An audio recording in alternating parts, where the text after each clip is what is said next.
الحمدللہ خدا نے متعال کی دی ہوئی نعمت سے ہمارے اجداد نے ہمیں اس اعضاء کا احترام سکھایا. بہت ساری چیزیں ہیں، بہت ساری چیزیں حلال اور حرام سے نہیں بچتی، احترام سے بچ جاتی ہیں. اگر حلال حرام کی بات کرو تو اس کپڑے میں سے کتنا بدن پہ ہونا واجب ہے، باقی کیا ہے؟ باقی احترام ہے، شرم و حیا ہے. تو اگر آپ مجھ سے پوچھو حرام اور حلال، مولانا حرام ہے یا حلال ہے، تو وہ بہت چھوٹی سی جگہ ہے.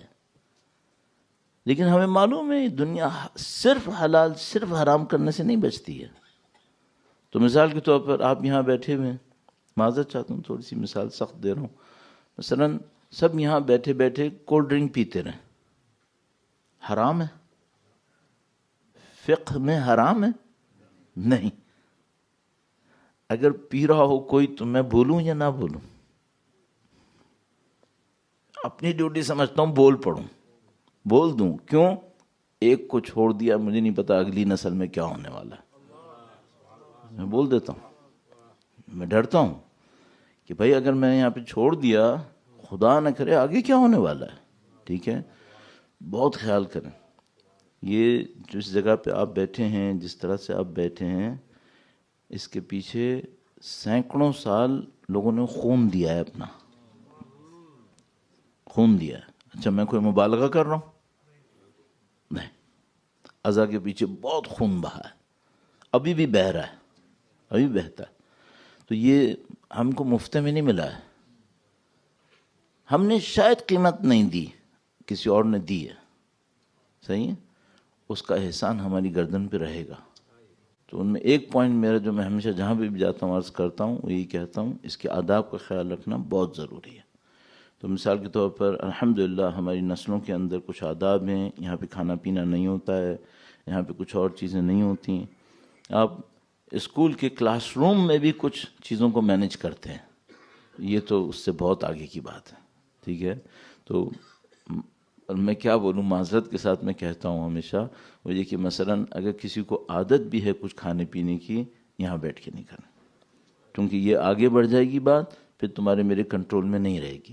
اور میں اس سلسلے کا ایک پوائنٹ بس اور کہہ دوں، تھوڑا بہت ریلیجنس کی ہسٹری کو آپ کبھی اسٹڈی کریں تو آپ ایک بات دیکھتے ہیں، یہ جب دین ختم ہوتے ہیں تو پہلا اسٹیپ کیا ہوتا ہے؟ تو پہلا اسٹیپ جو مجھے ابھی تک سمجھ میں آیا، کوئی بھی دین کو فلسفیکل آرگومنٹ کے ذریعے سے نہیں ہراتا ہے، نہیں ہراتا. فلسفیکل آرگومنٹ چلتا رہتا ہے.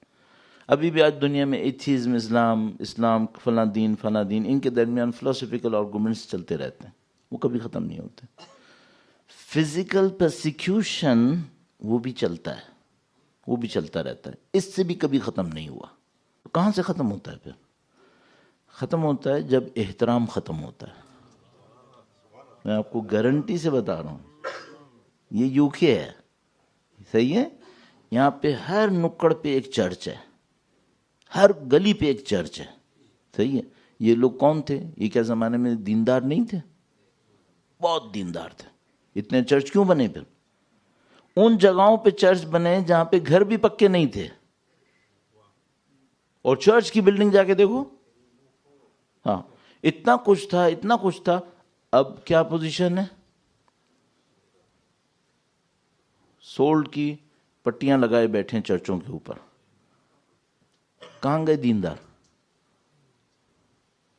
جو انسلٹ بعض اوقات موویز کے اندر، ڈراماز کے اندر، کلپس کے اندر آپ حضرت عیسیٰ علیہ السلام کی ان کے ہاتھوں دیکھتے ہیں، اس کو دیکھ کے سمجھ میں نہیں آتا یہ کیا نہیں مانتے تھے پہلے، اب کیا ہو گیا انہیں؟ کہاں سے شروع ہوتا ہے؟ یہ شروع یہاں سے ہوتا ہے. پہلے they take it a bit light، تھوڑا سا جانے دو، کوئی بات نہیں. ابھی بچہ آ رہا ہے، جوان ہے، اس نے تھوڑا سا پانی پینا ہے، مولانا ٹھیک ہے پیاس لگ رہی ہے پانی پینے دو. ہاں بابا میں بھی قبول کرتا ہوں، جس کو پیاس لگی ہے پانی پیے. مولانا ٹھیک ہے اگر تھوڑا سا سپاری بھی کھا رہا ہے تو کھانے دو، وہ بچے نے تھوڑا سا چنگم ڈالی بھی ہے، کوئی بات نہیں، چلے گا، اتنا چلے گا. ہاں پھر یہاں سے آہستہ آہستہ آگے بڑھتا ہے. پھر تو جب میری آنکھوں کے سامنے کرسچینٹی کے ساتھ یہ ہوا ہے، دوسرے دینوں کے ساتھ یہ ہوا ہے، تو میں بے وقوف ہوں کہ میں اپنی عزاداری کے ساتھ ہونے دوں گا؟ میں کیوں ہونے دوں؟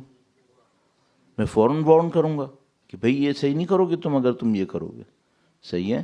اچھا ابھی آپ کو مولانا بچوں کو کیسے فیسیلیٹیٹ کریں؟ بچوں کو ٹھیک ہے تم لاجیکلی سمجھاؤ، ان کی دوسری چیزوں کا خیال کرو، سب کرو، لیکن یہاں جو عزاداری کے مینرز ہیں اس کا خیال کرنا بہت ضروری ہے، اس پہ ہم کمپرومائز نہیں کریں بہتر، کیونکہ اس میں پھر لانگ ٹرم میں ہمیں پاس پھر معاملہ ہاتھ سے نکلنے لگتا ہے۔